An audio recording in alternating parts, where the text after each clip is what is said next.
Good evening, everyone. This is Anna and Daily Juice. How are you doing? I hope wonderful. It's been a while, a few days. I'm back and ready to chat with you. I'm still continuing the discussion about open enrollment season, if you remember from our last week discussion. And today I wanted to chat about a retirement plan. We all know we have to save for retirement, right?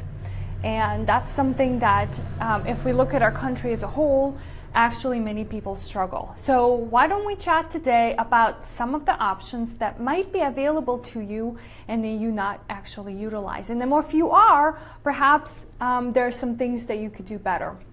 It's actually interesting that I got an email from a client today.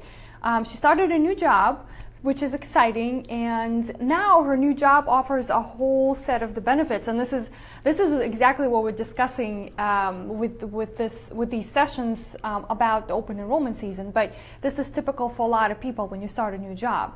So the question she had for me was, what do I do regarding my new retirement plan? And she happens to be offered a 401k. You might be familiar with that type of a plan. 401k is just a special number. It's actually a section in the IRS code that governs how that plan works. But all it really means to you is that the money that you put in that account, hi Allison, thanks for hopping on. The money that you put in that account is pre-tax. So it allows you to put money pre-tax, and so that means that you can defer paying income taxes on those dollars saved. Okay, now sometimes the 401k also gives you an option to save after tax money, so that's going to be a Roth 401k. But I'm not going to get into much detail about pre-tax or after tax. I really wanted to talk about more of a structure. Hi Peter, thanks for hopping on. So the structure that I wanted to talk to you about really starts with a couple of things. Now, do you have a plan? Does your employer offer a plan such as 401k, such as 403b if you work for a nonprofit organization or a hospital or university or church? Do you have a 457 type of plan, or do you work for a federal government and you have something called thrift savings plan or TSP? All of those types of plans are what we call tax-deferred types of accounts, and that's what you're most familiar with. Hi Chelsea, thanks for hopping on. Now, not to worry, because I'll talk about also those of you who don't work for an employer and self-employed, what are some of the options that exist here today. But what I'm trying to bring up a point is that let's pause, let's step back and assess how can we get ourselves a retirement plan.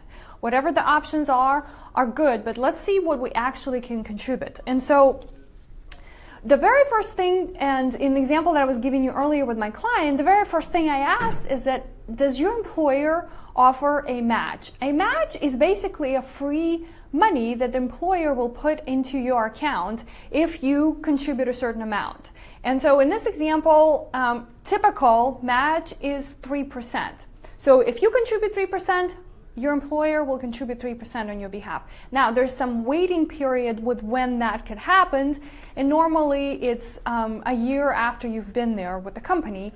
And then also there's something called vesting schedule. So vesting schedule means how long you actually have to wait until that money is yours. So sometimes it vests 25% per year, so perhaps it'll take you 4 years to actually have that money, or actually be what we call 100% vested. So if you leave after 2 years, you may only be vested 25% out of the contributions that the employer put in, okay? So in deciding, hi Dwayne, thanks for hopping on. In deciding whether you need to contribute, take a look and see if there's a match. If there is a match, the answer is yes, jump in, because you're getting free money from your employer. So contribute as much as that match, right? So in a lot of cases, if it's 3%, then start with 3%.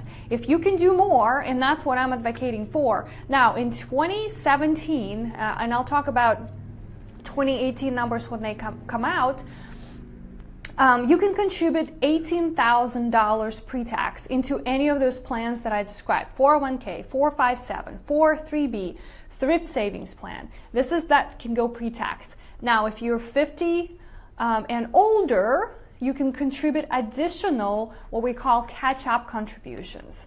And I think it's $6,500. So that's where that gets real as far as savings go. Hi, Dwayne. I am doing fantastic. How are you? Are you ready for your trip? I'm excited. But we got to save some money first, okay? So those are the questions that I want you to think about first. Now, if, let's say, employer does not offer a match, which is typical, but they still offer you a retirement plan, I think it's still very smart for you to start deferring some of the savings into that plan. Now, here's a couple of reasons. Number one, it helps you save for retirement, right? I know we all need to do more of that. Number two, you are actually deferring your income, right? So if you put $10,000 away in a year, I just want to use round numbers, or 18, which is the maximum for those of us under 50, then that's how much income you actually going to shelter from paying taxes. So it actually does provide benefits as far as taxes are concerned. I know. I'm gonna miss you guys too, but I'll be in spirit with you and watching all of your moves on Facebook. So it's gonna be fun.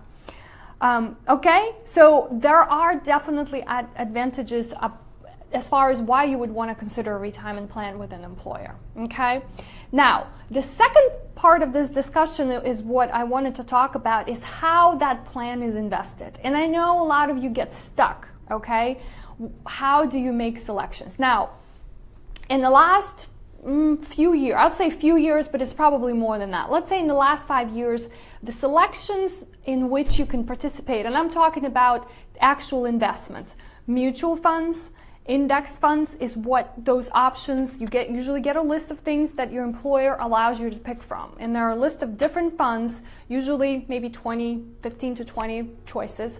And then you select where you actually want to defer your monies.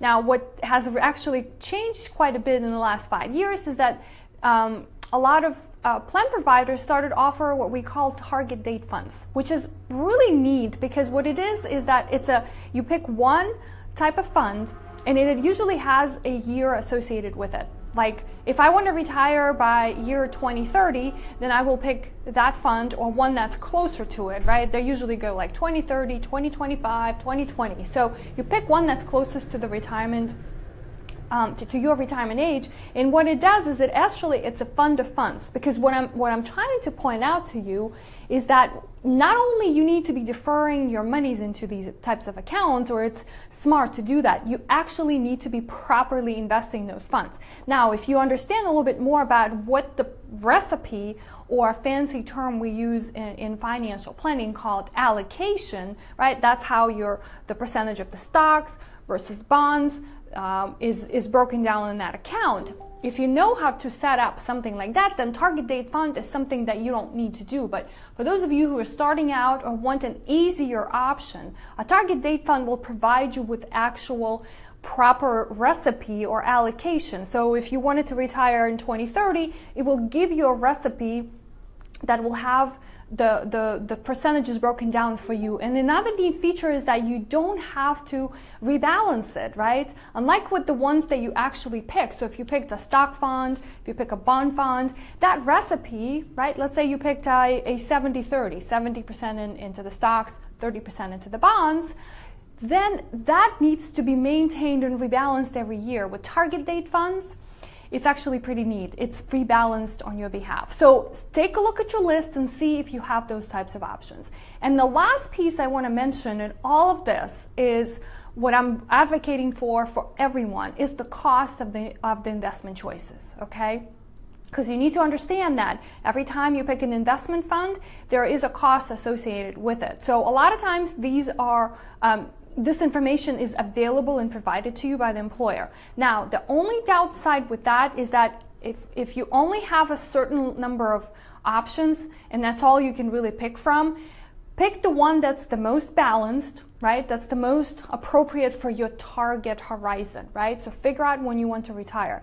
If the costs are not as advantageous as we want to, then that's all you have to do. So you kind of have to weigh in the options, right, of being able to defer tax-deferred monies and paying maybe higher fees for some time, right? Because let's face it, we aren't going to be employed by one employer forever, right? Or most likely we will not. So you'll have options in moving those monies into a different options outside of the employer provided plan.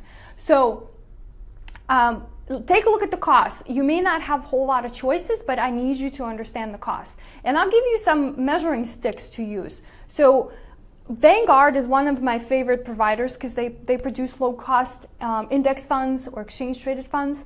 So they average fees, and I'll say 0.25% just to keep it sort of consistent. There are lots of options that you can get even less than that. So take a look at the fund choices that you have and what kind of cost that you actually being offered by your employer. So, and again, this is something that also shifting in our industry because everybody understands that the less fees you pay to somebody else, right? Because we'll say performance is irrelevant, it's all going to be the same. The more money you'll have in your account. I know, a cooking show, Dwayne. I'm going to go home and cook dinner without you guys this time, but I'm going to probably try to do this on Wednesday again. So that's all I have for you, my friends. Now, for those of you who, Dwayne, this has to do with you. I hope you're taking notes. You've been listening to a lot of these things, and not only taking notes, but actually implementing some of these things. So for those of you who are self-employed and don't have a plan that's sponsored or provided by your employer, there's lots of options for you as well. And what I like about that is you have the flexibility to go and set up your plan at those low-cost providers that I was mentioning to you. Okay, so don't let that be stopping you from actually saving. Okay, because that's the message of today's talk is deferring. And if that's what you need, you may be not needing tax deductions, but actually starting to save. Again, I see this all the time because we all need to save more. And retirement is going to come one day, and so the sooner you start, the better. I don't know, Dwayne, what I'm going to be cooking tonight. Something quick, probably. I have chicken and rice. That's usually something I can whip out pretty quick. Nothing fancy. It's been a long day. Monday's usually pretty rough. So maybe I'll post a picture or two on Facebook. So that's all I've got for you guys today. Let me know what questions you have. Dwayne, do you have a plan that you've set up for yourself? Perhaps we need to chat. That's something that you can definitely benefit greatly from. Now, one other thing to point out, and because this is kind of tied up around open enrollment. Now so if you're thinking about still doing this for 2017, you still have some time, but it's going to be probably heavy as far as being able to defer, let's say $18,000 in the next 2 months or 3 months, right? 2.5 months that we have left. So think about this for 2018, okay? Because we can make a lot of decisions and choices and implement the setup of the plans and enroll, because we can do that around open enrollment season. That's why I'm reminding you that. And for those of you who are not working for an employer, this is probably something you can still do before the tax year is closed, so before you file your taxes. So I would like to give you as much time before you have your deadlines as possible to think about these options. But think about 2018, right? Maybe 2017 is sort of a done year, so you can do a lot of things right now to set up yourself for 2018. Now, also, the sooner you start, the more time you have, 12 months to spread out the payment. So it's easier and it's less noticeable in your paychecks. That's another thing too. It's one of the things that I want you to set up on auto pay. It's kind of like out of sight, out of mind, right? It's just auto draws from either your paycheck, or if you have a business account from where you're funding it, then that's where that's going to be. So let me know what questions you have. I really would like you to take advantage of this because I think it's a great opportunity. And if you have a match from your employer, that's even better. Thanks for hopping on. Dwayne, good to see you, my friend. I'll update you later on what the cooking ends up being tonight. Okay? You guys take care. I'll see you later.